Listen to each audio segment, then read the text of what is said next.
spine injury sustained in the workplace while in the employment of the defendant's bank. The claimant ascribed this to the negligence of the defendant in providing ergonomic chairs which were not safe for use. On this issue of lumbar spine injury,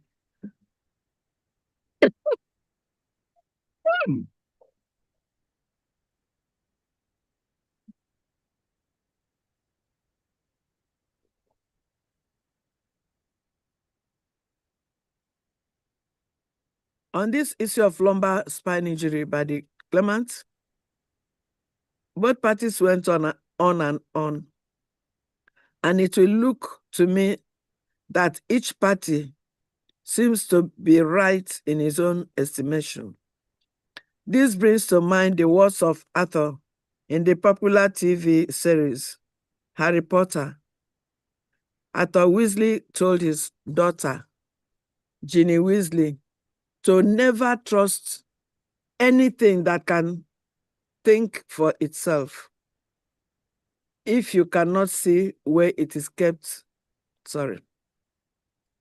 never trust anything that can think for itself if you cannot see where it keeps its brain. In today's world, given the influx of emerging technologies, which has catapulted us into the use of large language model, that is LLM, as seen in the use of artificial intelligence like ChatGPT, DeepSeek, etc. Humans are quick to ascribe this warning of Arthur to machines, which can think for themselves, for we do not know where their brains are. However, the question is, how far do we trust human beings, even though we know that the brain of a human is kept inside its head? I say this in view of the fact that in the case hearing, given the statements and denials before me, it becomes difficult for the court to choose who to believe and who not to believe. Be that as it may, the court will rely on settled principles of law in reaching a conclusion on what, in fact and in law, transpired between the claimant and the defendant, drawing inferences from the evidence before me.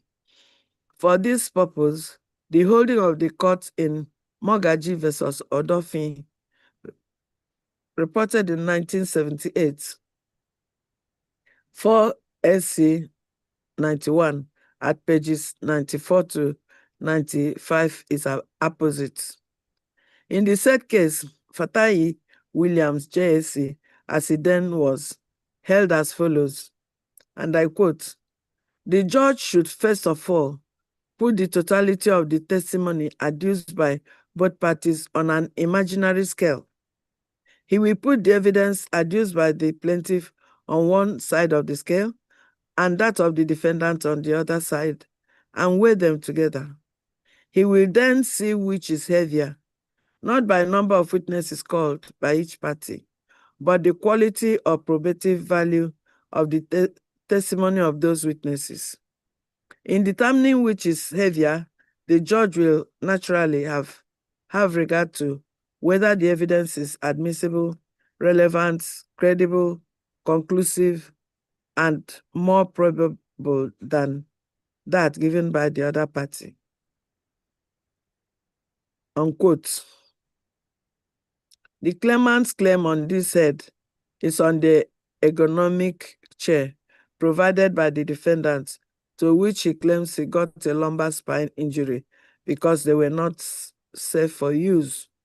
The claimant would go ahead to say that the defendant was negligent in that he did not train him on how to use it. The first question this raises is, what is the purpose of ergonomic chairs?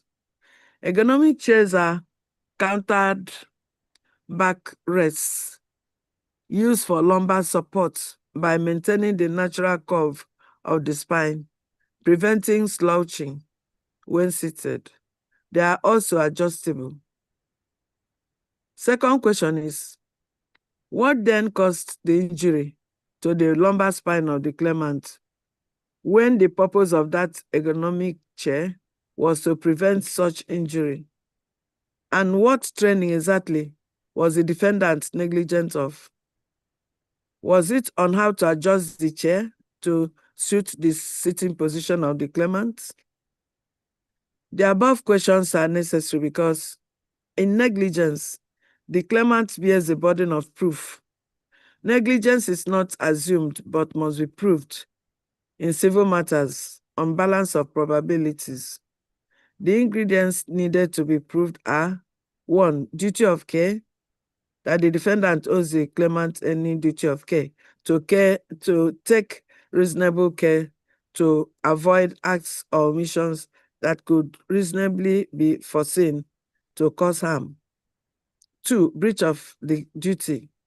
Did the defendant breach the duty of care or acted below the standard of reasonable professional? Reasonable person or professional. 3. Causation. Was the breach of duty the direct cause of the claimant's injury? Lastly, was the damage or injury of the claimant a result of the breach? See generally the Supreme Court's decision in Ojo versus Garoro, reported in 2006, 10 Nigeria Weekly Law Report, Part 987, page 173. In the case herein, the defendant owes the claimant a duty of care in making sure that the long sitting period of the claimant is as a banker do not cause him any injury. I am satisfied that it was in this vein that the defendant provided ergonomic chairs for the employees, including the claimant. Therefore, the purpose of the ergonomic chair was to actually prevent such injury, which the claimant now complains of. From the foregoing, the court is not certain where the breach of this duty is rooted in by the claimant.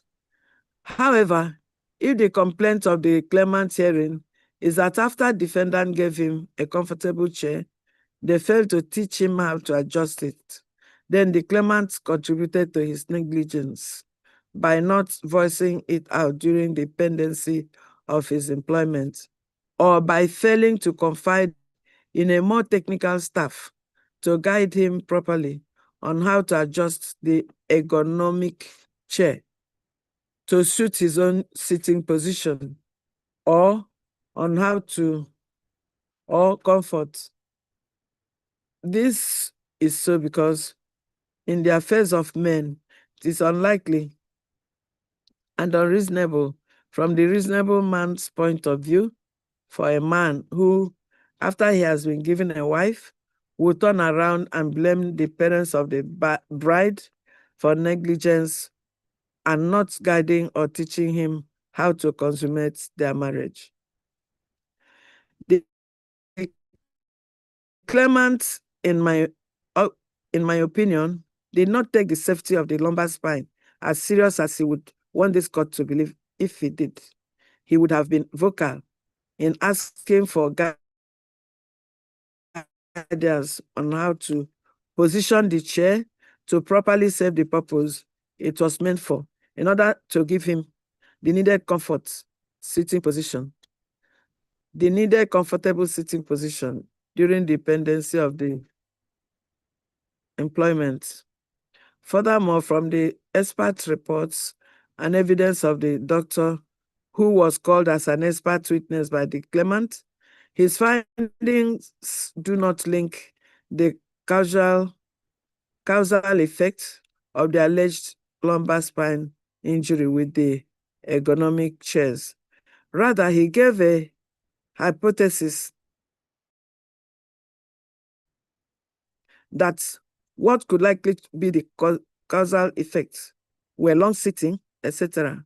These findings, in any event, was the same remedy the defendant tried to cure by providing the chairs that will support the lumbar spine and prevent injury, even though the claimant is now turning around to say that what was given him to support him and prevent injury is his lumbar spine, though his lumbar spine was the same thing that turned around and gave him injury. One wonders if claimants would have preferred plastic chairs or the ergonomic chairs that were provided. So be it as it may, the burden lies in on the claimant to show and prove the alleged lumbar spine injury he suffered was as a result a direct cause of the ergonomic chair. He must prove the causal link between ergonomic chairs and the lumbar spine injuries. From the evidence before me, claimant has not been able to prove the causal link between his alleged lumbar spine injury and the said ergonomic chair. As such, his claim on this head is bound to fail, and I so hold. So from all that have been said above, the claim of the claimant is determined as follows. Relief number 1 succeeds. 1,360,872 naira 44 kobo, representing the claimant's salary for March 2021 and 1 month salary in lieu of notice. Relief number 2 succeeds. Relief number 3 fails. Relief number 4 fails. The court makes no orders to costs. The parties are to bear their respective costs. And this is the judgment of the court, and it is entered accordingly.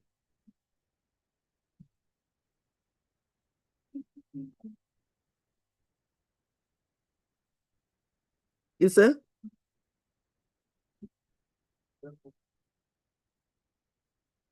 Thank you.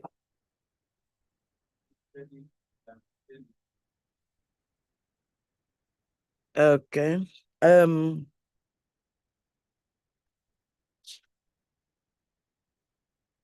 It will be ready. The court will sign it. And I don't know how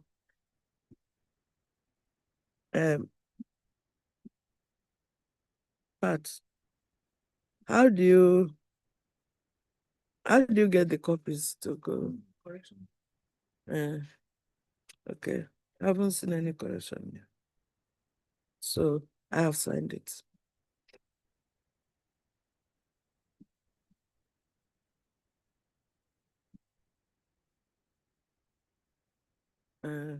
So the ruling.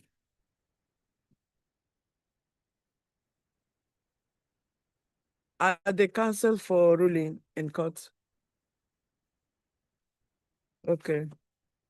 For the reason that we have a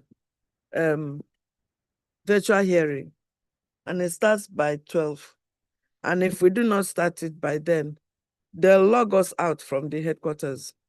So the ruling is ready. I'm going to read it, but I will read just the first and the last bit so that we conclude it. Are we on the same page? Okay. Please call up the.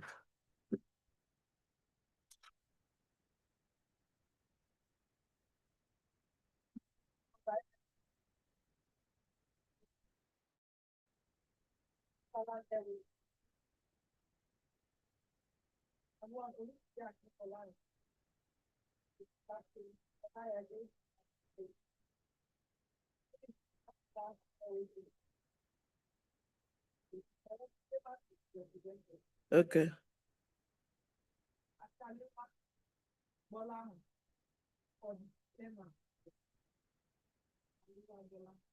Is it Ashalewa or Shalewa? Okay.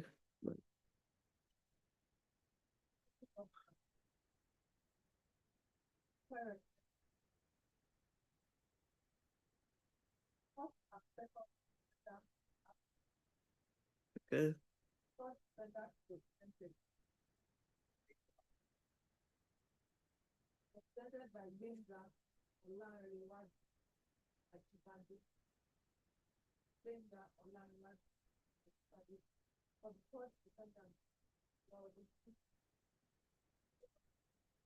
Okay.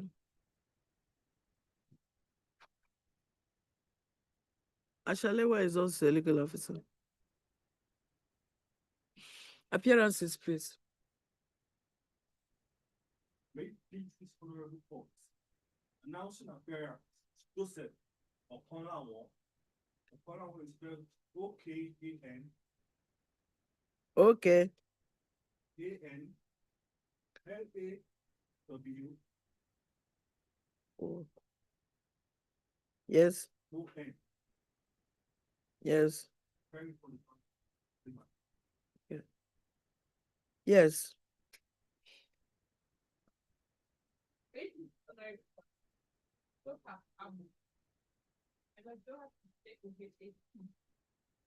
Okay.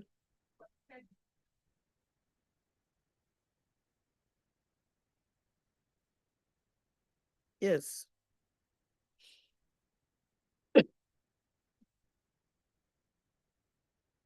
Would that be all?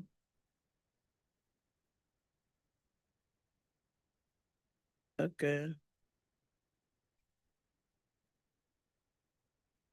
The first and second defendants are not in court. Okay. So do we then go on and read out the ruling? Because we don't know when next it will. I'll just read the first and last bits, please. Now, this is the ruling of the court on an application brought by way of motion on notice dated 29th August 2024, but filed on 30th August 2025. Brought pursuant to Order 26 of the National Industrial Courts of Nigeria Civil Procedure Rules 2017, and under the inherent jurisdiction of this Honorable Court by the first defendant applicant, seeking for the following. A, an order of this Honorable Court granting the leave to the applicant to amend his statement of defense in the manner shown in the proposed amended statement of defense attached to the affidavit in support of this motion on notice as Exhibit B. B is an order of this Honorable Court granting leave to the applicant to file an additional witness statement on oath and an additional list of documents as shown in Exhibit C and Exhibit D attached to the affidavit in support of this motion on notice. The last prayer is the omnibus prayer. The grounds upon which the application is brought are contained on the face of the application. The application is supported by a 7-paragraph affidavit deposed by one Ibironke Vivian Oseni, counsel to the first defendant. Attached thereto are documents which the applicant relies on. In his written address, the applicant formulated an issue for determination, and that is whether the applicant is entitled to the relief sought in this application. So the learned counsel for the applicant now made her submission and cited authorities to support his submissions. Then I shall not read out all that was written. Then the claimant respondent counter affidavit in response to the motion on notice dated 29th of August 2024. The claimant respondent, in opposition to the instant application, filed a 16-paragraph counter affidavit deposed by one Ashalewa Bolahon, female legal officer in the law firm of the claimant respondent, In his written address, the claimant respondent formulated one issue for determination, and that is to say, I quote, juxtaposing the statement of the defense dated 5th August 2022 and the proposed amended statement of defense, whether the applicant's motion on notice ought to be dismissed with substantial costs in accordance with the rules of this honorable court. The learned counsel went ahead to make copious submissions and also cited authorities.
Okay.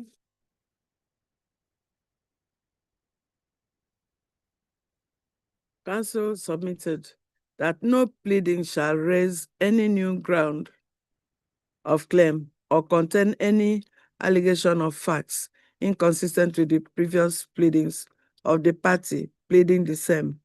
A party cannot blow hot and cold at the same time and or approbate and reprobate on the same issue. In this instant case, a review of the alteration, introduction of new facts, and deletion in the proposed amended statement of defense reveals that the applicant seeks to plead new facts inconsistent with the substantive statement of defense and facts already in evidence as per the affidavit in support of the notice of preliminary objection. It is the submission of learned counsel that this act or attempt of the applicant to alter the substance of her defense and raise inconsistent facts in the same suit is glaringly an abuse of the court's process and in contravention of Order 26, Rule 2 of the Rules of Court. It is not the argument of the claimant respondent that the law does not recognize a possible lapse or failure of human memory or accommodates no possibility of introduction of facts in issues by way of amendment. Rather, it is the claimant's respondent's focal point under the question that amendment of pleadings is not open-ended, in the sense that an applicant can always succeed in an application for amendment. Counsel submitted that the amendment that will completely change the course of an applicant or raise inconsistent facts in its breach of the rules of amendment and ought not to be allowed. On this ground, counsel urged the court to dismiss the applicant's motion for amendment.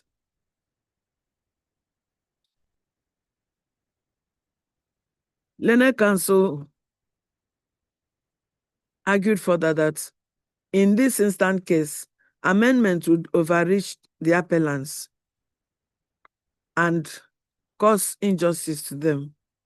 Without the amendment, the respondent's suit was subject to being dismissed, having become statute barred. A statute barred matter outs the jurisdiction of the court. This amendment would give jurisdiction to the trial court where it has none. It will give life to the suit of the respondent by removing that impediment of public officers who make the action statute barred. as shown at paragraphs 10 and 11 of the counter affidavit. It is the fact in this instant suit that there is a pending motion on notice dated 23rd January 2023 for judgment on admission. The motion prays, amongst other reliefs, as follows: an order of court entering judgment in the sum of €14,000, 14,461 euros, 73 cents, upon the admission of the applicant in paragraphs 20 sub N and 21 of the statement of defense. The applicant failed and neglected to respond to this motion since January 2023 until sometimes in August 2024, a period of over 17 months, when she filed and served a counter affidavit dated 5th October 2024, opposing the motion on ground of his application for amendment. Also, the amendment sought to be made by the defendants clearly contradicts the evidence of the claimant in the affidavit in support of notice of preliminary objection dated the 6th day of March 2023, which this Honorable Court has heard and delivered a ruling. This only shows that the claimant seeks to completely change the character of her evidence before the court, which is a clear and germane evidence of bad faith.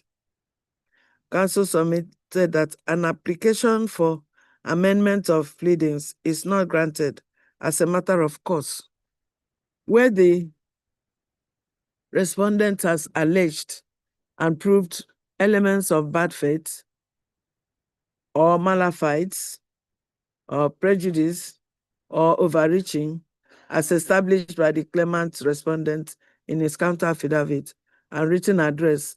Such application for amendment ought to be refused. Counsel urged the court to dismiss the applicant's motion dated 29th August 2024 with substantial costs for being in contravention of the rules of this court. So, the court, having gone through all the processes filed by the parties in this case and the respective submissions of counsel, the court distills the issue below for determination, and that is to say, given the circumstances of this suit, is the instant application meritorious and such that ought to be granted? In considering this motion, I have to state that the powers of this court to grant an amendment, such as in this instant case, is provided in Order 26 of the National Industrial Court of Nigeria Civil Procedure Rules, 2017. For clarity and ease of reference, let me reproduce the provisions of Order 26 Rule 1 and 2. 1. An amendment may be allowed where its purpose is to determine the real question or issues before the parties and would A, secure substantial justice, or B, settle the controversy between the parties and related issues. And 2, an amendment may be refused where it would A, present a completely different case or cause injustice to the other party, or where the application for amendment is brought malafide. B, where it necessitates the hearing of further evidence, especially on appeal.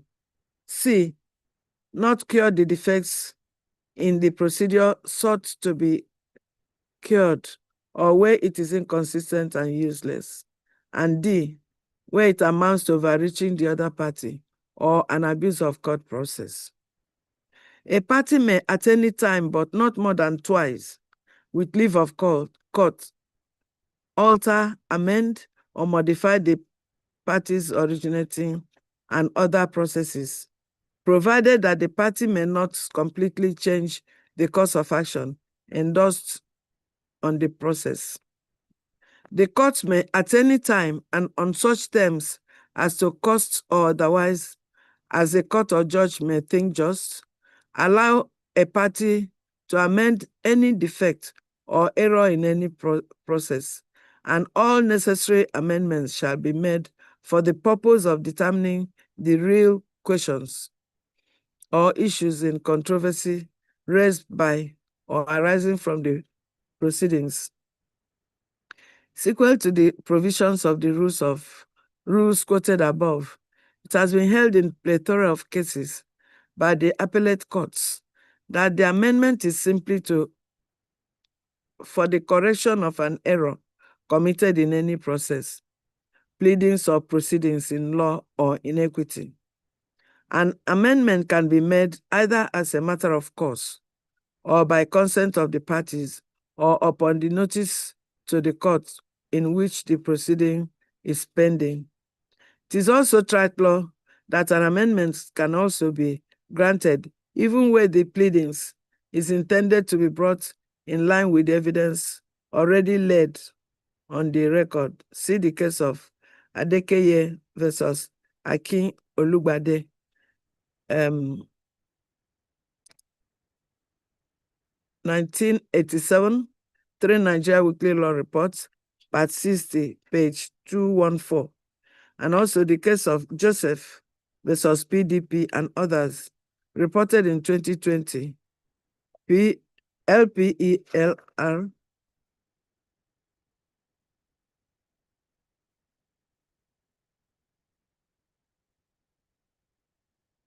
It is settled that in civil cases, a party is entitled to amend his pleadings so as to enable the trial court decide the real issue or issues in controversy between the parties. See the case of Salami versus Oke, reported in 1987, LPELR 2982, Supreme Court. However, an amendment can be refused where it is made malified, or if the proposed amendment will cause unnecessary delay or will in any way unfairly prejudice the opposite party, or is quite irrelevant or useless.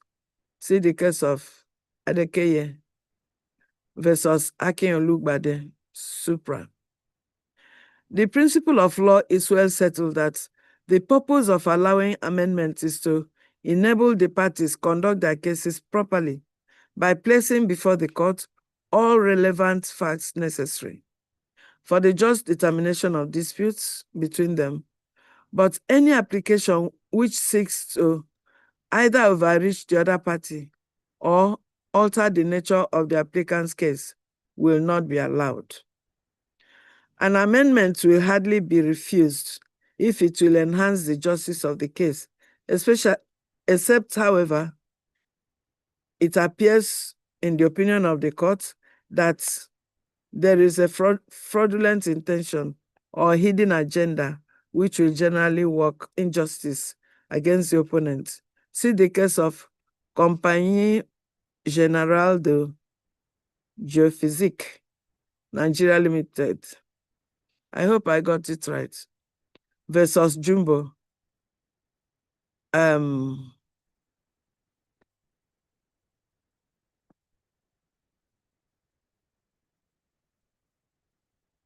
LPELR 24685, Supreme Court.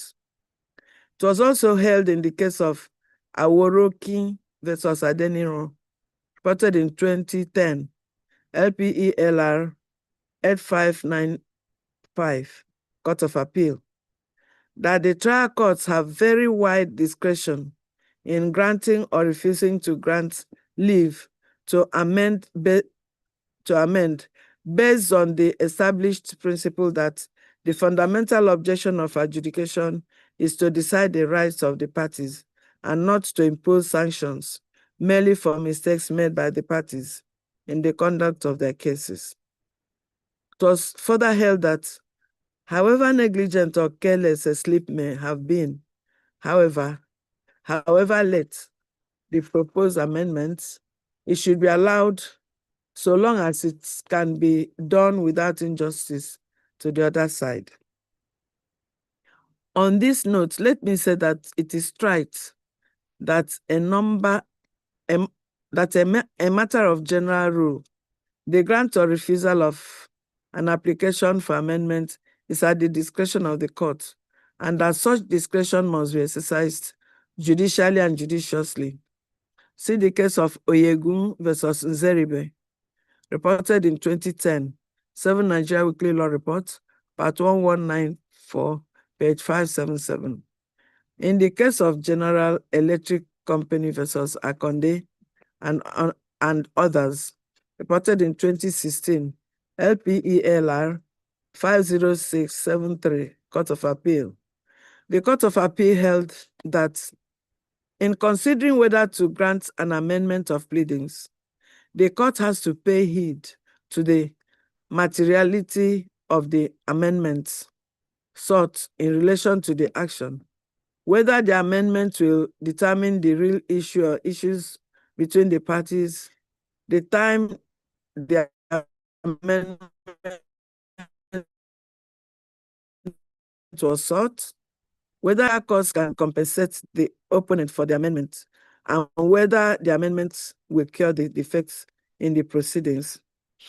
The first defendant applicant in her affidavit stated that the reason for the amendment is that their firm has been appointed by the first defendant to take over the matters from the law firm of P.H. Ogbole, S.A.N. and Co.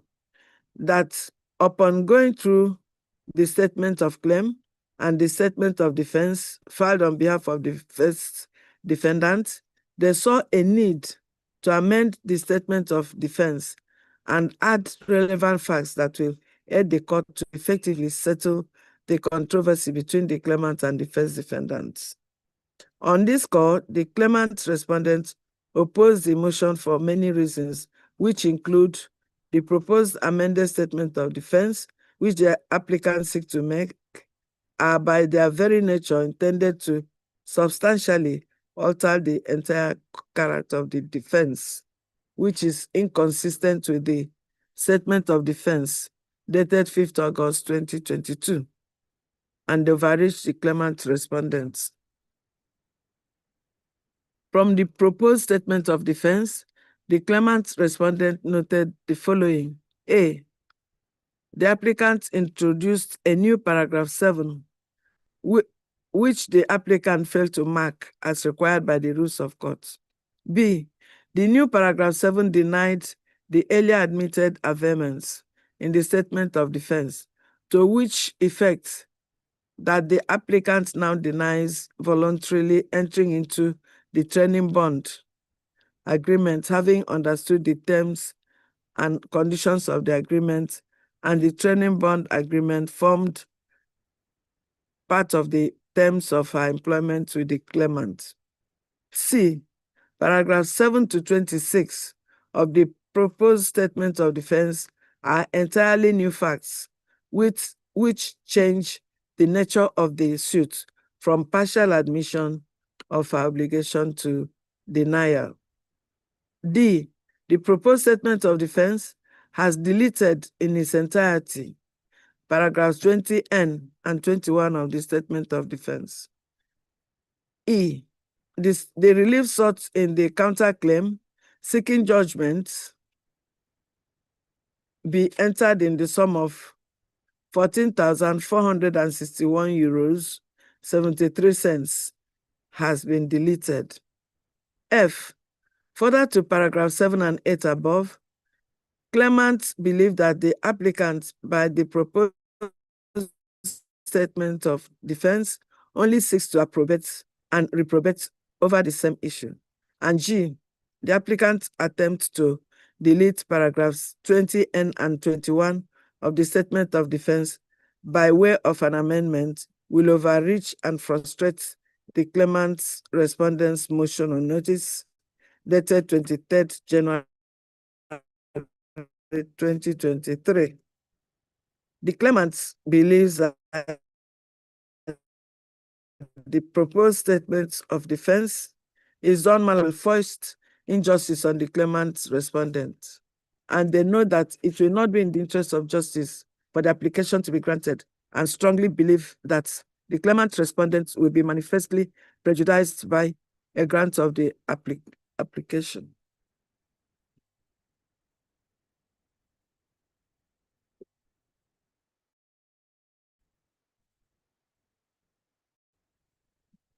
I am mindful that the court is obliged to refuse the grant of an application of this nature, where it will have the effect of overreaching or will result in injustice to the other party, or where it is brought malified, or where the amendment will alter the nature of the case as considered by the court. See the case of Kode versus Yusuf, reported in 2001, 4 Nigeria Weekly Law Report, part 703, page 392. Furthermore, I recall that this Honorable Court made a ruling ordering the defendant applicant to pay the claimant what it admitted in its statement of defense on 10th December 2025. Therefore, this very amendment herein sought is not only meant to overreach the claimant, but to render obtuse the earlier ruling of the court on the amendment herein sought, as the amendment herein sought will alter the nature of the very admittance of the defendant to which the courts made the earlier order. In the light of the above, this applies risks of mischief. Given the foregoing favorable discretion of the court, as some tainted with mischief and an attention of the court delivered on 10th December 2025.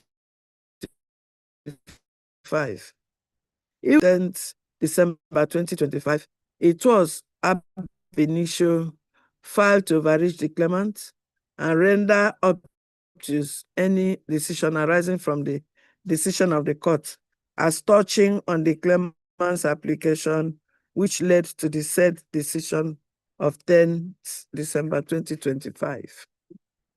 Therefore, the defendant's applicant's application herein for amendment is bound to fail for being manifestly brought in bad faith, and I so hold. Subsequently, same fails and is hereby dismissed. The matter shall be set down for hearing. The court makes no orders to costs. Parties are to bear their respective costs, and ruling is entered accordingly.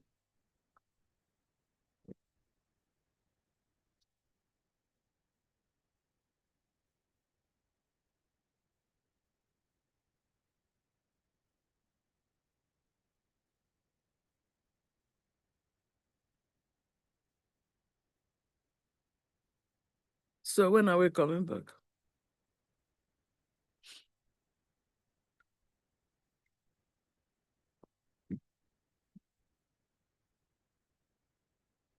Mm. Mm.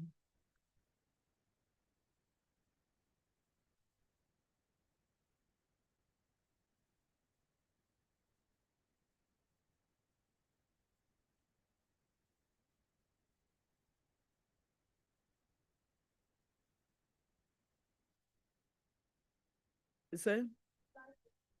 Okay. How do you stand?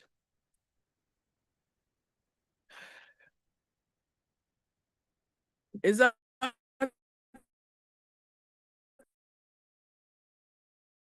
convenient for you? Okay.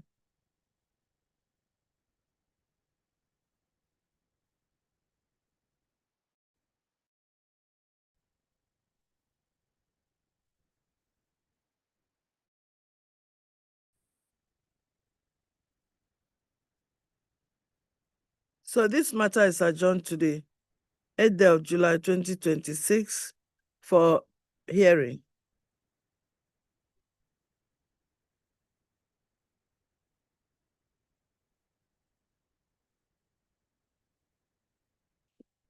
Yes.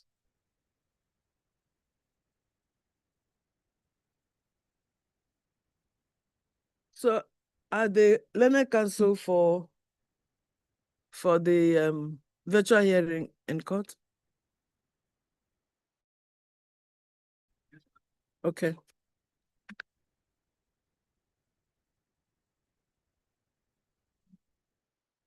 Is this the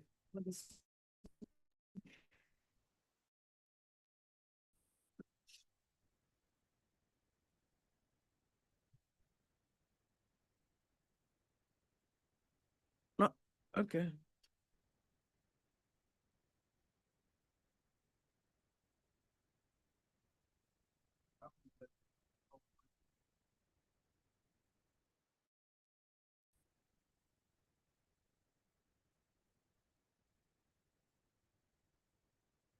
Is that Mrs. Grace or something?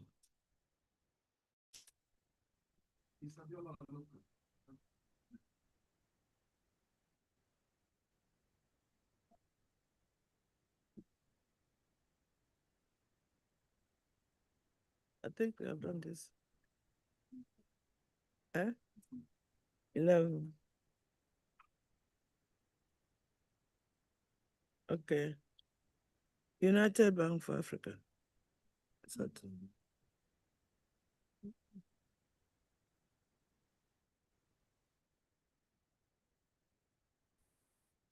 Yes, Abiola Olokun. Well, okay. Please call it up.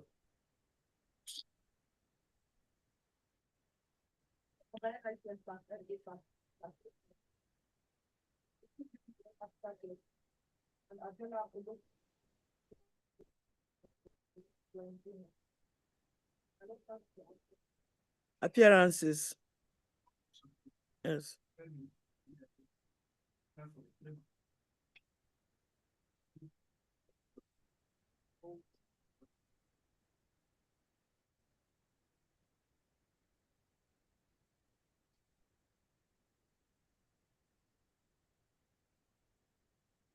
Yes.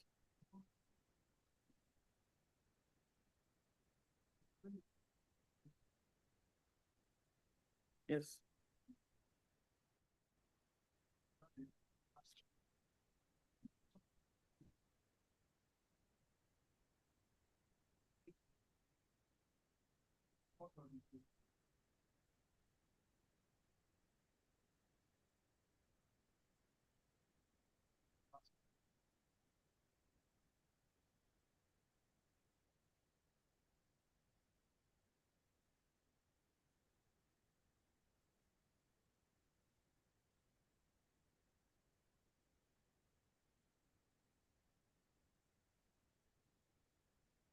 Okay.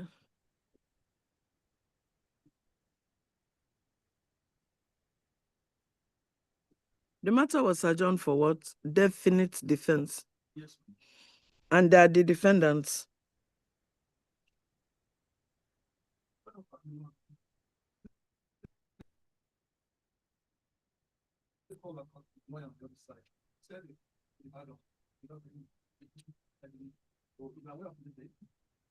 And there's no letter. Can we?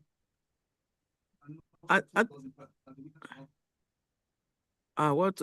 They just should have told the court to foreclose their defense. The defendant substance. God.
So the defendant in this case is absent from court today.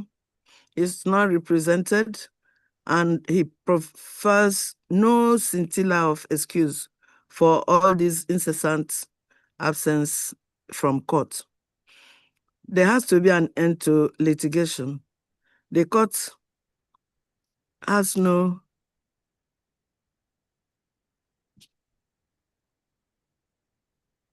alternative as it is than to foreclose the defendant from its defense.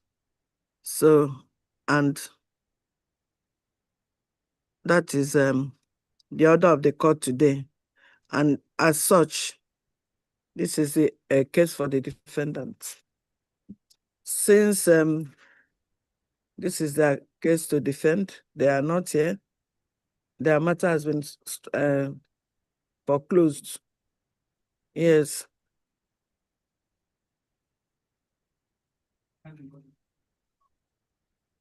Of course. Okay. Assuming he was here, yours should have been filed on the 22nd day. But now I don't know if you, how long do you think it will take you to file your? Okay.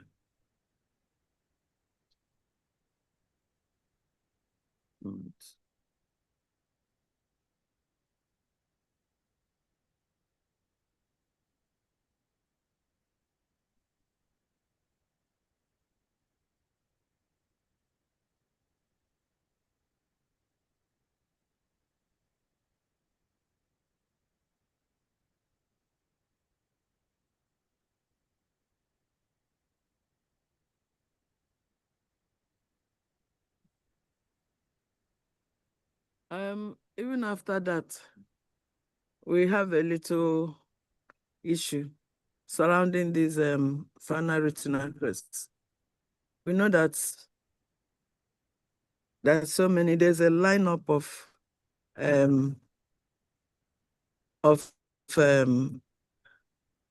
on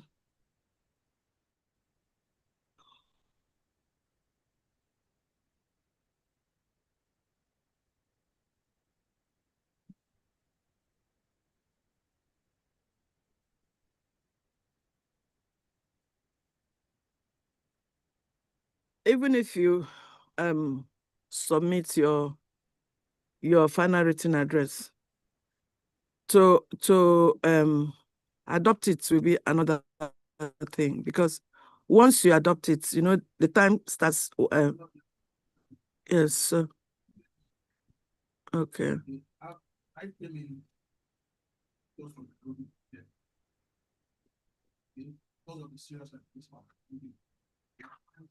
We wasted so many chances out of people in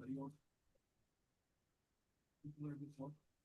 Last night, regardless of the cost, we just need to wrap this up. So, if your country wasn't happy to whatever you have in the you will take. You know that you are pressed for time. You want to wrap this up because you are forced to face actually before you. Okay. And we have like 7 years.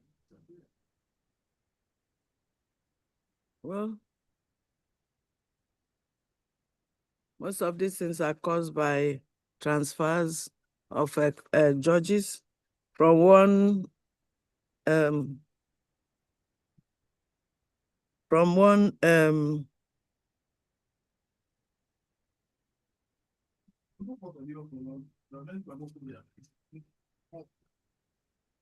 okay.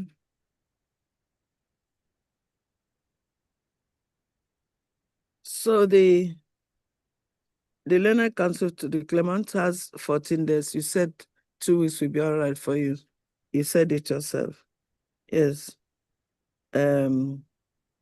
To file and serve your final written address. Please, immediately you file it, you let us know.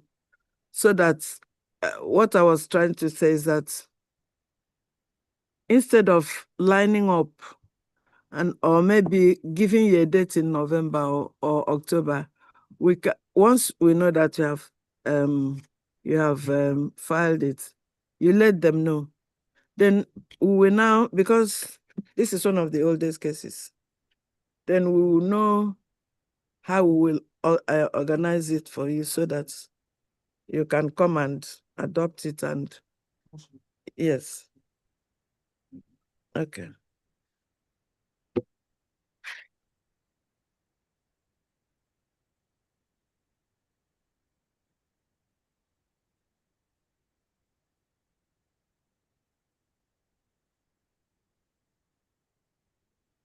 Okay.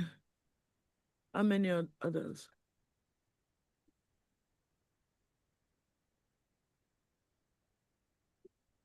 Jesus, this cough.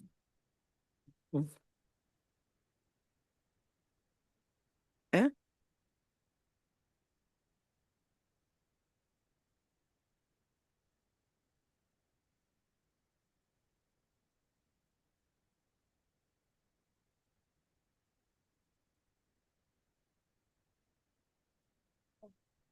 Mm.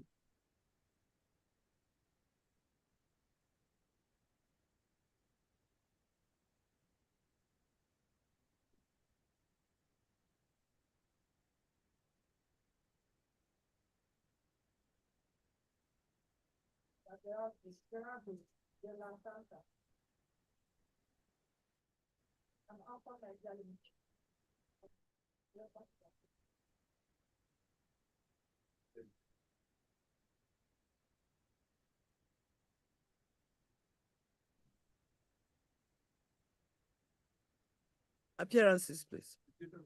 Yes.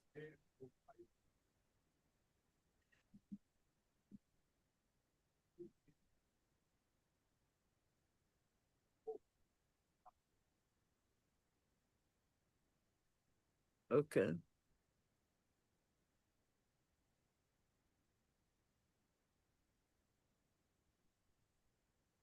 Yes.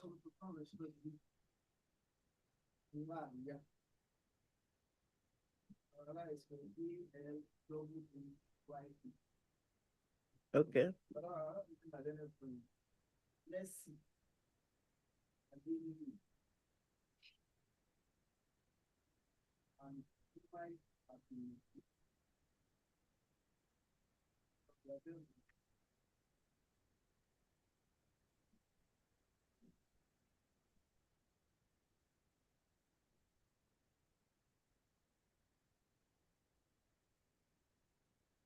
Is there any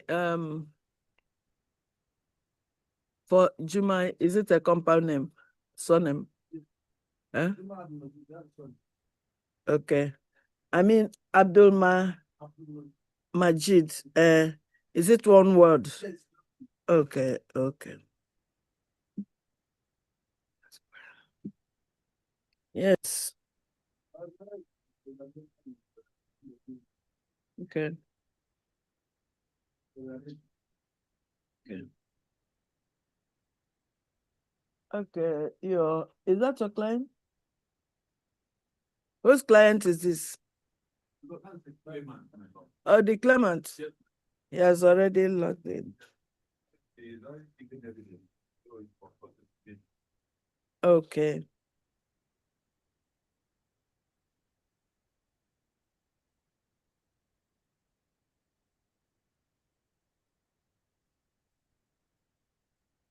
Gerardo de la Santa.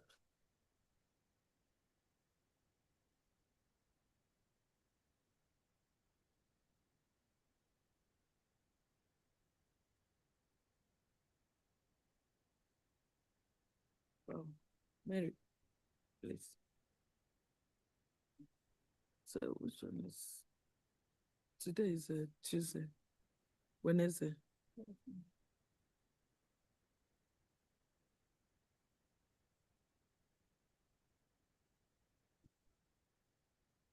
Gerardo de la Santa.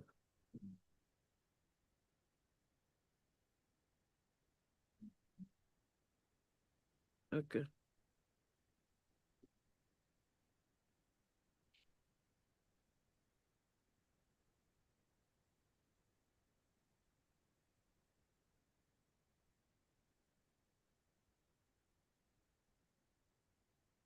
Is it my?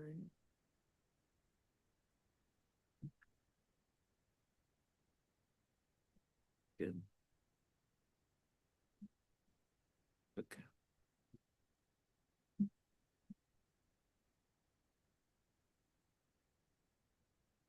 Okay. Mr. Gerardo. Yes, my lord.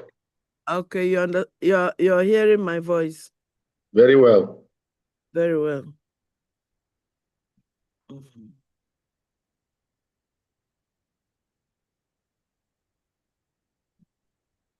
Today is for cross-examination.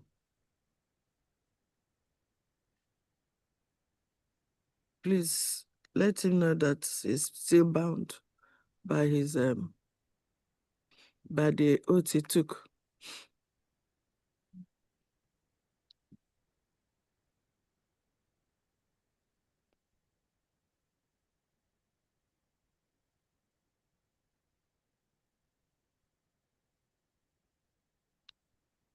So, Mr. De La Santa,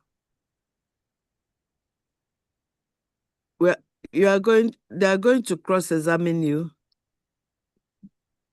They're going Yes. to cross-examine you. And I want you to recall that you were sworn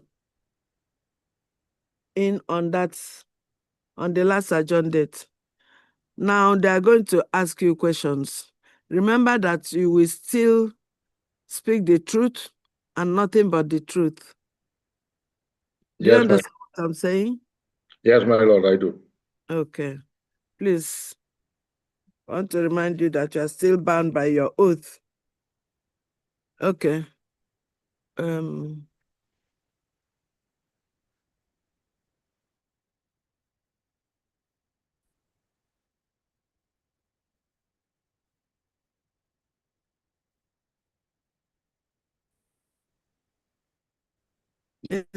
It's a liar. Yes.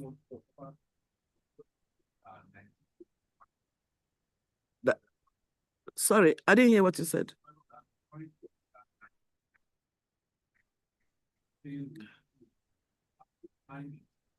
Okay. Yes. Council, I hope you know. You heard him? Yes. Please. It is very important. It's 40 minutes. Okay.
Mr. Gerardo, can you hear me?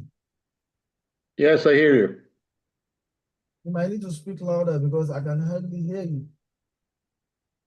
My microphone and speaker at the top are a maximum. Do you hear me?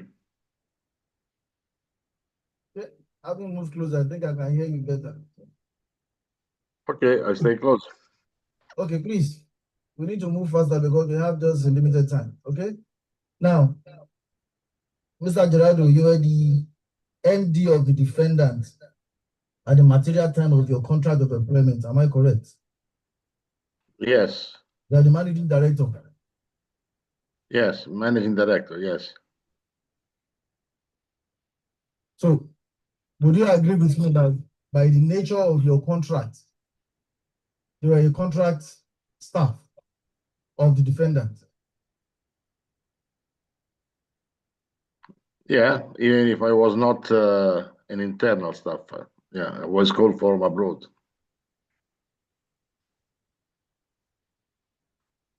Yes. Would you agree with me that during your employment with the defendant paid all your salaries and allowances? No. Thank you. Do you agree with me? No, I don't agree with you. Very well. Do you have the contract of employment with you?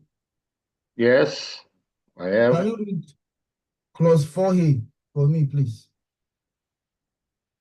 Let me get it. Yes. Clause 4A or under remuneration.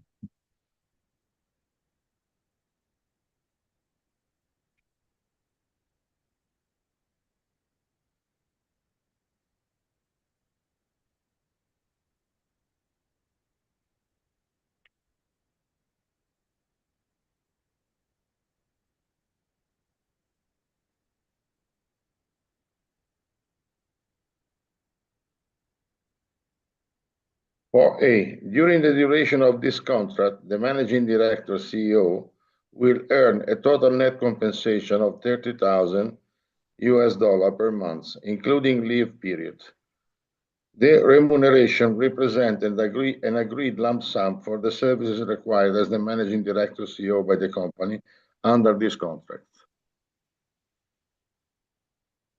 Yes, so by that Article 4A, clause 4A, you agree with me that that clause says your total net compensation is $30,000, and that was paid. Nothing outstanding. Am I correct? From Article A, yes, nothing outstanding. Good. But this, so you agree with me from that Article 4A, the total compensation you are entitled to from the defendant, $30,000, was paid in full. Based on what that article says, you agree with me? I agree with you that according to Chapter 4, Article 8, 4A, yes, nothing is missing. it also says that you are, in addition to 4A, you are entitled to $2,500 per month. You agree with me that also was fully paid by the defendant? I agree with you. Good.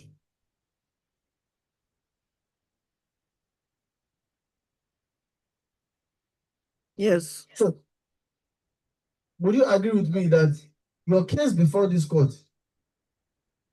is about Article 4C, which is a bonus? Am I correct? Yes, it's correct. And would you also agree with me that a bonus is a gift, a gratuitous gift from a defendant to you? No, I don't agree with you. You don't agree with me? Very well.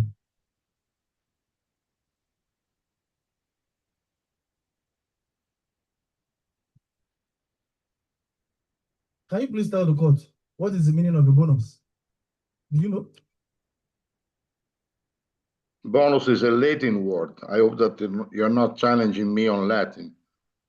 What do you know what a bonus is? You are claiming a bonus in front of the court. Do you know what a bonus is? What your claim is? Do you know? I know what a bonus is, sir. The But court, when the sentence says a bonus shall be paid to the managing director for an amount. I cannot hear you. Please speak louder.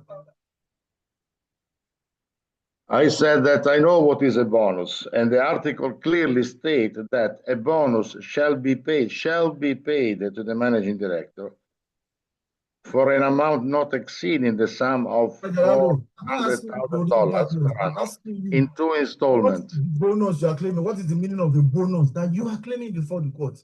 Tell the court, what do you understand by the bonus? That's your claim before the court. You have told the court that your claim before the court is our bonus. So tell the court, what You is want the me to take a dictionary for it? what? You want me to read a dictionary for it? Oh, tell the court what a bonus is. That's your claim. A bonus is an additional amount that me and the chairman, we agree that they had to pay every 6 months in order to integrate my salary.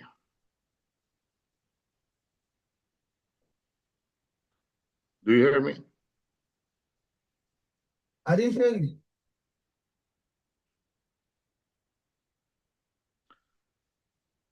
I said that the bonus that is mentioned here is an integration of my salary, and it was agreed between me, the chairman, and Mr. Tola Odudemi during my contract negotiation.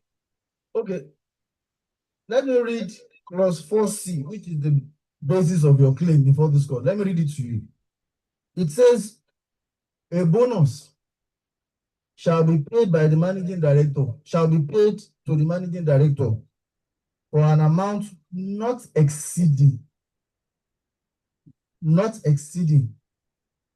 the sum of $400,000 per annum in 2 installments of $200,000 on the last week of December 2017 and the last week of June 2018, respectively.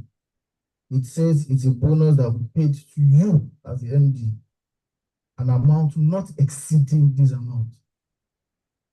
Yes.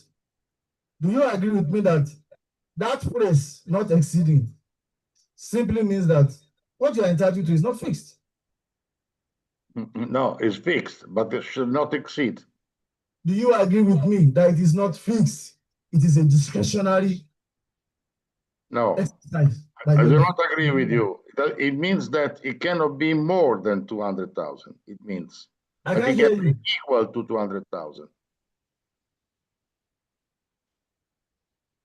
And indeed, they pay in 2017, they paid 2 times in 2018, and they pay 1 time in 2019. Even the registrars who are close by, I can't hear you. Oh, yes, I said, what I hear. Because the bigger the race, then is there any way there are you can speak up more? I doubt that I can borrow you my voice from here, but you have to speak up more, please. Do you hear me better now?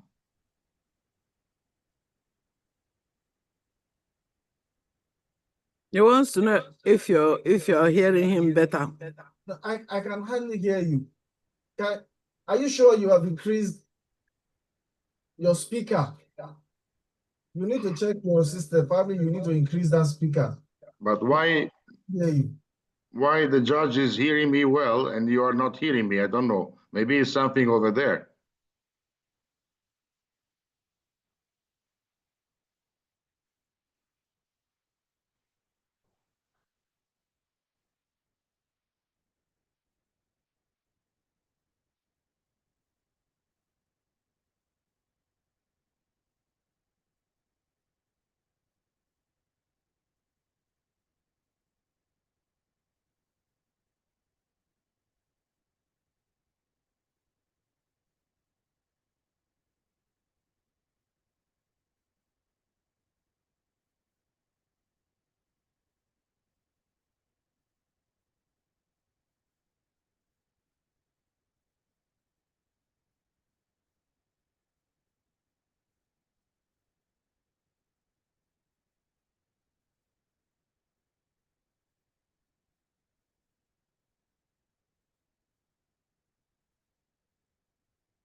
and speak with him that Mm. you can just tell him that you're trying to Mm. bring, if you speak nice.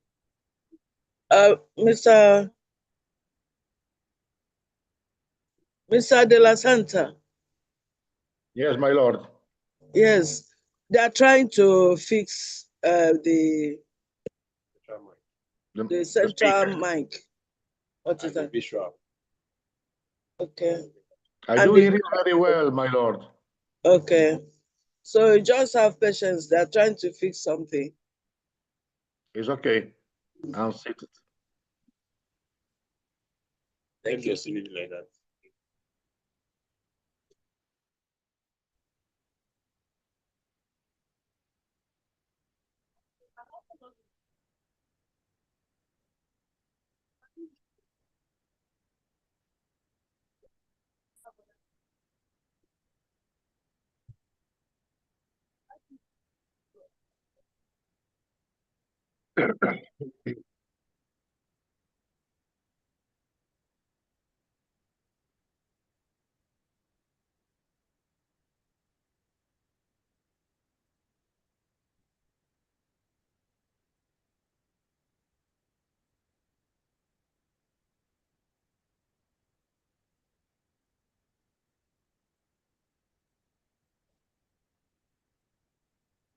Cancel. Cancel. Can you log into with your own phone?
Are you able to log in?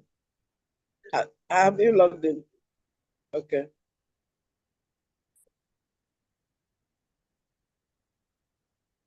Oh. Mr. Gerardo, Yes. so I was asking you before we went off the line that Article 4C of your contract of employment,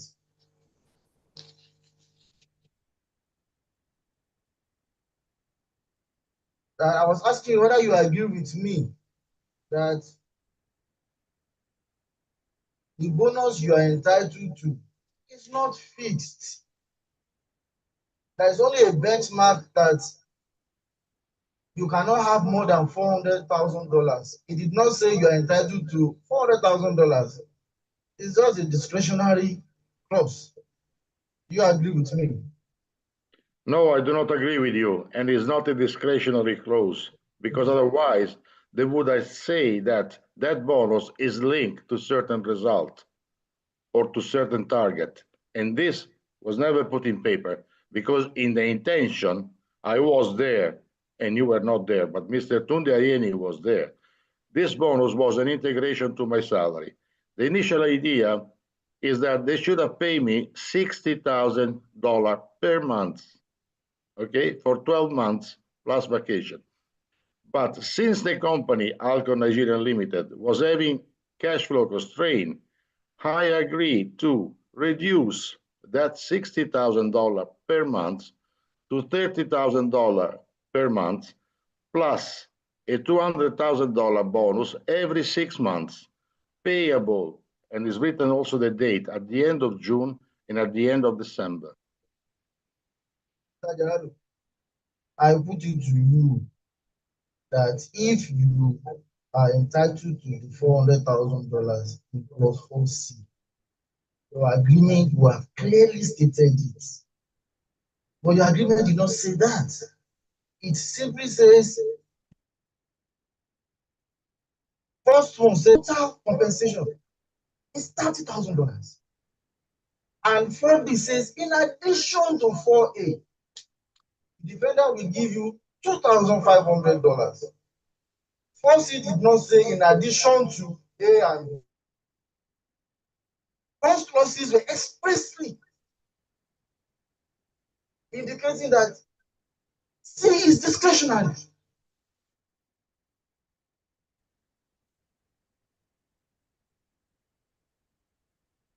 Now, can you tell the court your contract is for a specific period of 1 year? Yes, originally, yes. What do you mean originally? Yes, it's always renewed every year. Am I correct? The contract was for 1 year, renewable upon agreement between the parties. Yes. So for every year, it was being renewed for a specific period of 1 year. Am I correct? Yes, it's correct. So your contract between 2018 and 2019 was for another 1 year. Was not like that. It was between 17 and 18 and 18 and 19. Yes. Yes, that's what I'm saying. Between 2018 and 2019, you have another specific period of 1 year. Am I correct? Yes. There's no way in your contract that says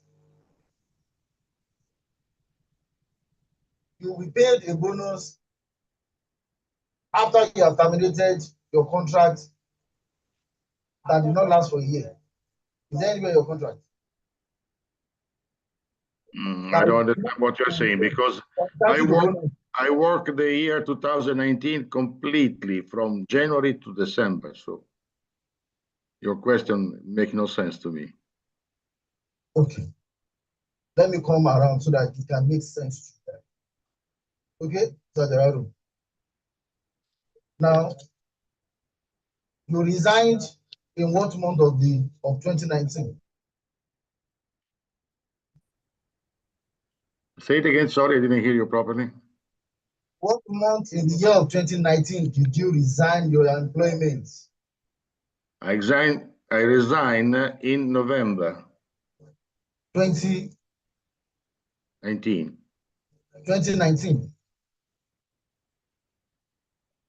Am I correct? Yes, 2 months before the. So that contract that you hold on, the contract that you terminated in November 2019 was meant to expire what date? Tell the court. No, you're making confusion. In my contract, there is a rule that I should notify top management, which See means whether you notified or not. Just listen to me. Listen to me. Oh, he's not getting my question. No, he's getting your question very well. Please, let's answer the question. You want to know when Get my question. please. No, don't worry about that. If your question is when did you resign? I'm sorry, my lord, you cannot you're not in a position to question me. I'm not questioning. So if he's not getting my question, let me explain to him. Hello. Yes. Hello. And allow the witness to answer the question that they have put without necessarily barging in and listen to the answer so that it does not continue to repeat itself. The witness is answering serially, why is fighting here? The question, my lord, were in two places. When does your contract run to, and when did you resign? And he was answering those questions. It is allowing to answer it. I'm not dealing with facts here. Okay, Council. The second question that you then ask it again.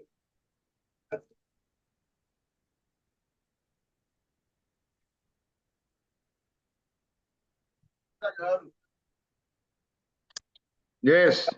Tell the court, from what period to what period was your last contract with the defendant?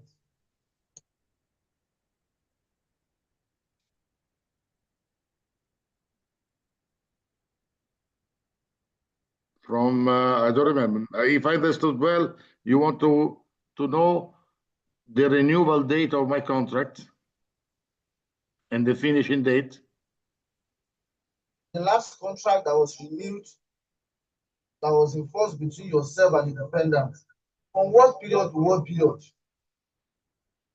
It was renewed in April, but the date of renewal was 17 June 2019 to 17 June 2020. Oh. So from June 2019 to June 2020 was your last contract with the defendant? Yeah, originally it was like that, yes.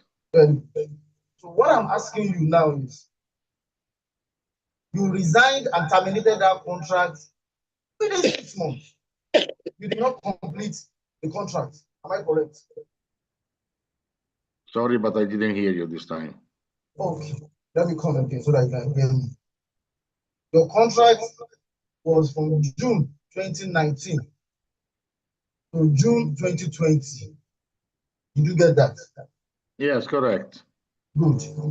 Now, you resigned your appointment and terminated that contract in November 2019. Am I correct? No, you're wrong. In October. In October. Good. So you are telling the court now that you worked for the month of June, July, August, October, 5 months in that contract. Is that your testimony before the court? No, what you're saying is not correct. See just now.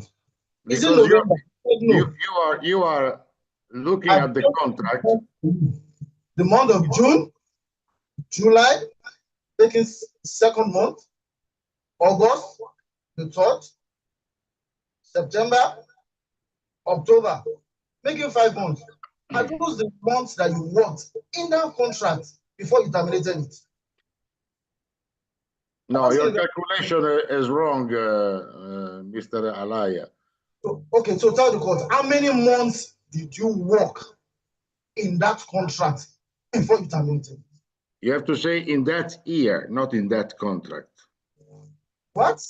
In that year, 2019, I worked from January to December. No. I'm not asking you about January 2019. Mr. Gerardo, you have worked for international companies, and I'm sure you understand my question very well. You don't need to be busy. Your contract, the last one, was between June 2019 and June 2020. Now, you said you terminated the contract in October 2019. So I'm telling you now that, so that means you worked for 5 months in that contract, not 12 months before you terminated it. It's very simple. No, it was 6 months, not 5 months. I don't know how do you get 5 months. So that means you are back to my statement that it is November that you resigned, not October. No, I sent the letter in October, but my end day was 31st of December, my dear. And if you look at point 6, okay, in my letter of resignation to the chairman, okay, you will notice that is clear. So when did your resignation letter take effect? My resignation letter was submitted the 17th of October, notifying my client, my chairman, that I would 2019. the activity in December, 31st of December. 21st of December. 31st, yes. When did your resignation take effect? Is it October 2019? November 2019? The resignation letter, which is the notice that I have by the contract to give to Alcon Nigeria, okay, for my resignation, 2 months in advance. This is standard practice in the oil and gas. Now, okay, so but you agree with me that you did not work in year 2020, January to June 2020. Maybe that will be clear. You did not, because you terminated the contract. Yes. Am I correct? Yes. Yes. But this doesn't prevent that whatever was accrued. No, leave whatever you are proving. Just answer me. Am I correct? I can answer you. If the things make sense, I will answer you. Did you work for the defendant from January 2020 to June 2020? Speaking English now, it's very simple. No, I didn't work because I resigned. Good. So I'll be correct to say that there's nothing in your contract that says you'll be entitled to bonus if you terminate your contract and you do not work for 12 months. There is nothing also that says the contrary, my dear. Answer my question. You are not questioning me. I'm the one asking you questions. Just answer. I'm answering your question and tell you the truth. Repeat myself.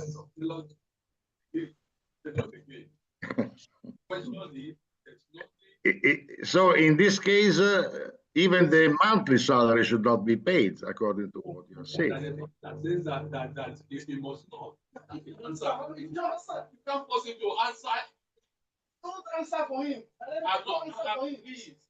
My Lord, what I'm saying is that Please. the counsel to take the answer the witness is giving, not necessarily his own answer. He has answered the question. He has answered the question. The question is not so esoteric. It's not in the air.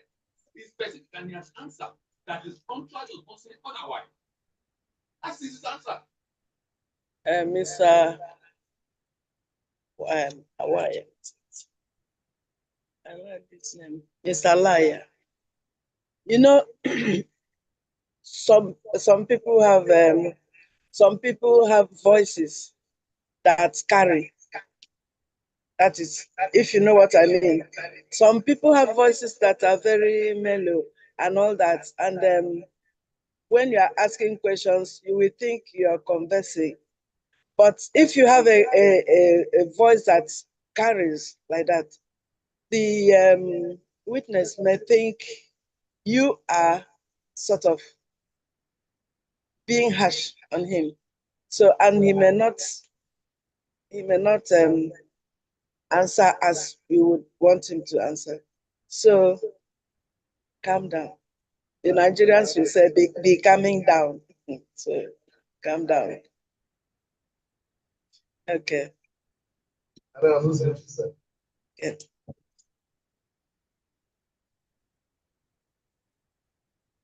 Mr. Gerardo. Yes, please.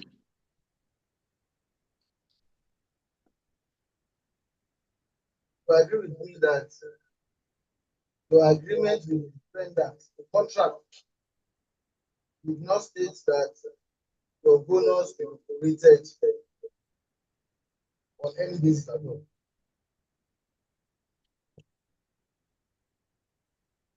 Sorry, but I didn't hear you. Try to speak close to the microphone, I guess. I said, do you agree with me? Can you hear me now? Now I hear you. Good. I said, do you agree with me that your contract with the defendant did not say that your bonus is going to be prorated if you do not complete that contract? In a way, I agree, but it has been already prorated because there are two installments, one in June, one in December. So it was clearly already prorated by the contract itself. My question is this: is there any way in the contract that says if you do not complete the contract, your bonus will be prorated? You are entitled to a bonus for you to work for 12 months. So if you work for 5 months, did the contract say you are entitled to a bonus? That's what I'm asking you.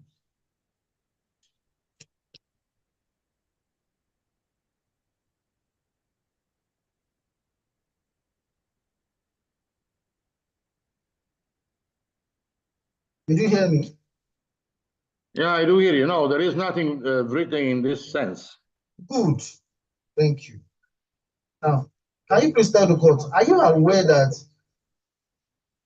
since 2021, the defendant has not been in operation again, just a few months after you left? Are you aware? No, I'm not aware. You're not aware.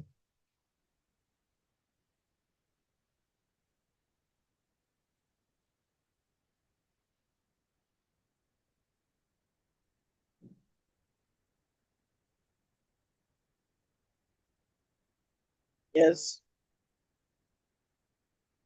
Mr. Gerardo, you are the CEO and the managing director of Active Resource Company Limited. Company. Am I correct? Yes. Can you please tell the court since when you have held this position? In Icon Active Resources, sorry? Yes, Active Resource Company. Since the beginning, because I was the one founding the company. Since the beginning, what year? 2016, 2017?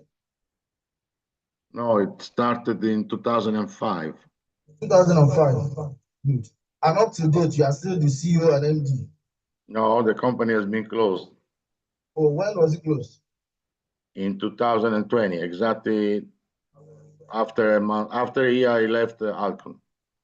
Oh, very well. So you agree with me that while you are the managing director of the defendant, you are also the director and the CEO of Active Resource Company. No, because I pass all the responsibility and the power to. I ask you now, from when to when? You said from 2005 until 2020, you were the CEO and the managing director. And I'm not asking you to confirm to me that you were the CEO and MD during your contract with the defendant. You're not saying no. Why are you saying no?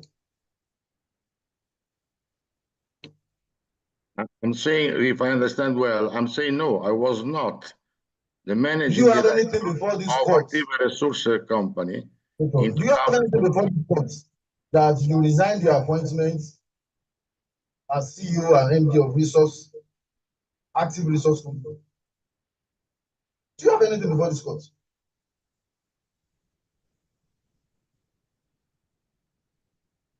Do you? Make it simple because I don't understand what you are saying. Sorry. I will make it very, very simple. My question is this: do you have any documents before this court showing that you resigned your appointment from Active Resource Company and you were not the CEO and MD during your contract with the defendant?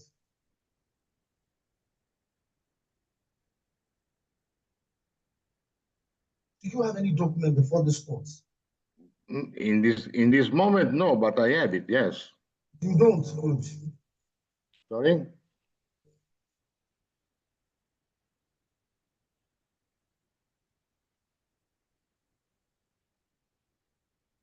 Do you agree with me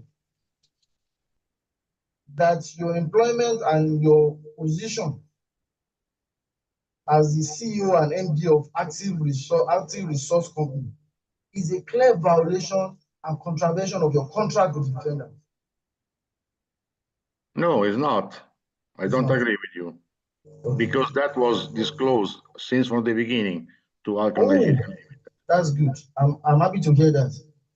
So tell this honorable court, what document do you have before this court that disclosed that you are the CEO and MD of Active Resource Company?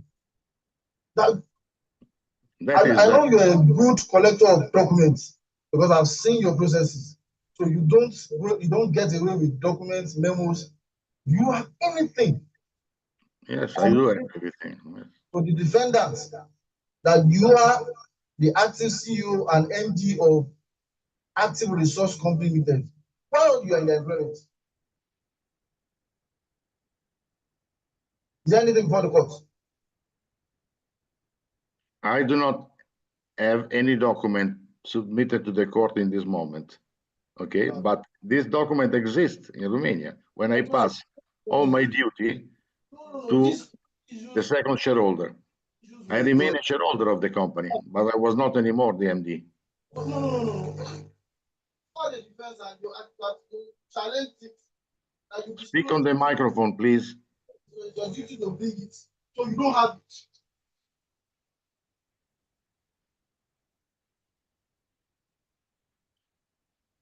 I don't hear you, sorry. Okay, I can hear you. Now, okay.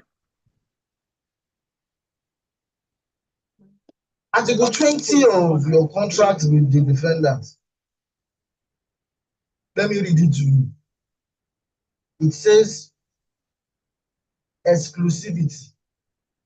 It is understood and agreed that the managing director, Mr. Gerardo, please, you might need to stop smoking. You are a local court, even though it's bad.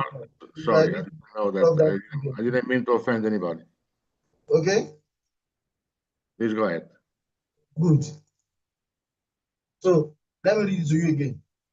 It is understood and agreed that the managing director and CEO will work exclusively for the company, and under no circumstances should the managing director, CEO, be engaged with any other company while still working for or in the employment of the company by virtue of this contract. So I ask you again, do you agree with me that your involvement and in your position in Active Resource Company is a clear violation and breach of this contract? No, sir. No. No, I don't agree because. You don't agree with me. No, you don't have to agree with me.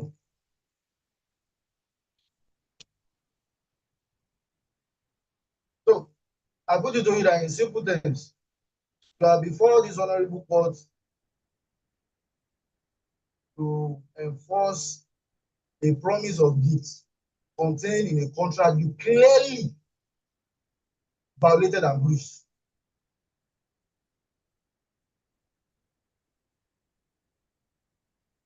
No, I don't agree. Okay. Okay.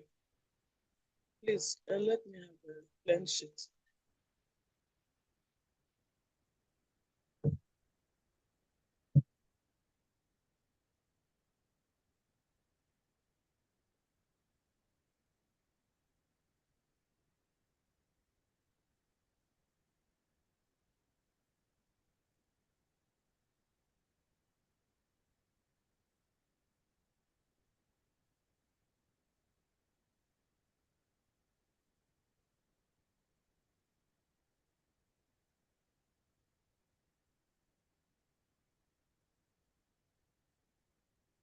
Is there any re-examination? Okay.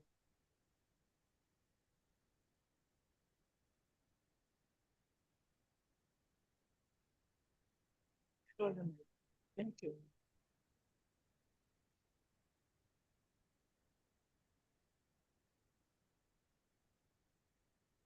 Okay, Mr. Gerardo de la Santa. Mr. Yes, ma'am. Gerardo. Yes, Yes. Judge. Yes, my Yes. honor. We have they have concluded your examination and re-examination, cross-examination. Okay. They have finished with you. So you are Thank free. Thank you, my lord. Yes. Okay, so you are hereby discharged from further appearance in this manner. Understood. You are free. Thank you, my lord. You are discharged from further appearance in this court. I understood, my lord. Thank you. Very well. So, do you have any other witness? Counsel? No, that would be this for the claim. Okay. Okay. Case for the claimant.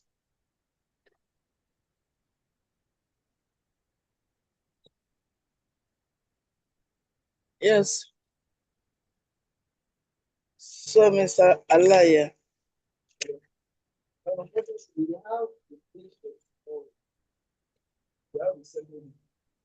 I see.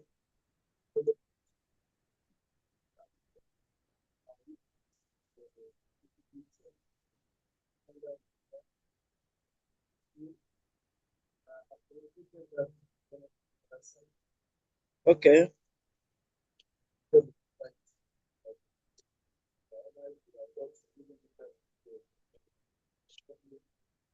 But is she in Nigeria or abroad? Ordinary hearing. Unless we are now pursuing if we are maybe she sent me pictures of our kids. People in Nigeria see that I have to sue. But that was really glad that we have never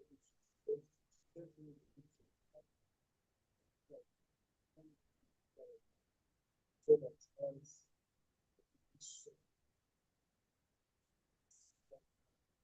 I see.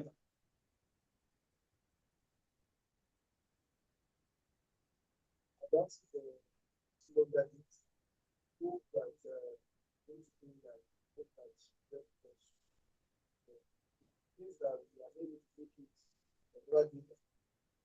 We have to apply for something like this. Oh, this is 2021. Okay. So when are we coming?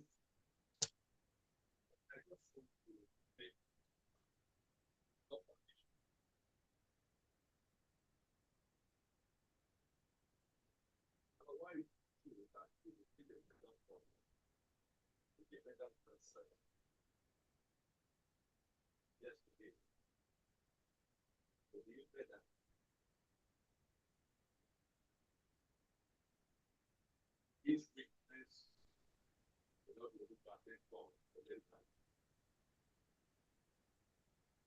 The Lord, no opposition.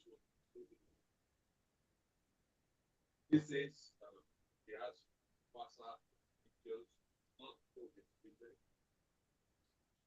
And Lord, when the other picture happens, it is very sacrosanct that the whole order of just coming to come to part of the government no longer, it will be it will be treated for a week or not. I'm making this. I'm hoping that it's not that will believe right order sick. This is why our nation is sick. And Lord, I will make that observation and leave it. Well, yes. Because the package tomorrow, The adjournment of tomorrow will be vacated, and we'll give you another date. My registrar. That's why that's why I said even for the things that we're taking, if we see that we can still not make up they might need to see whether we can actually Well,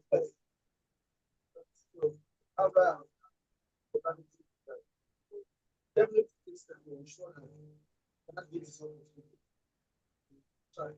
see that's a good idea. If as we are vacating tomorrow, we take another date. If shortly before that date you find out that she still cannot make it, I guess you know what you can do. You can take her to a doctor who will give us something that put a name to what. I don't want to go to all the you don't want to be tied down with her. So if I can persuade her to keep action, rest, we can move on. If she can give us medical to show that yes, you can bring that medical. Okay, she's a witness. Yes. Okay. That's why I don't want to tie us down with us. Okay. Give us a date. 9/9.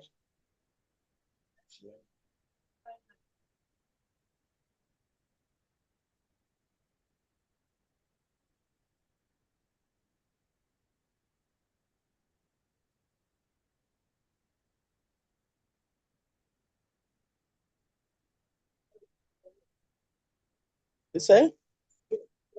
Okay.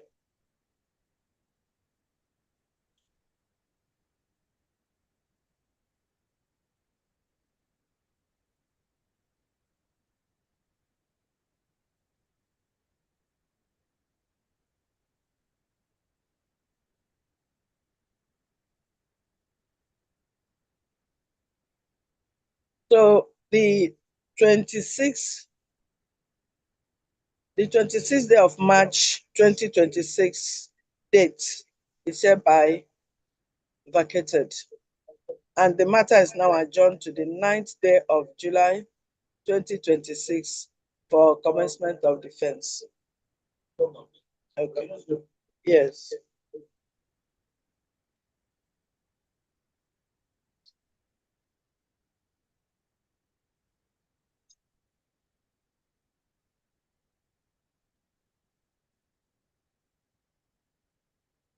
Yeah. All this. Okay, this is crazy. This is crazy. But you have done this. We have not, my lord. Huh? We have not. Huh?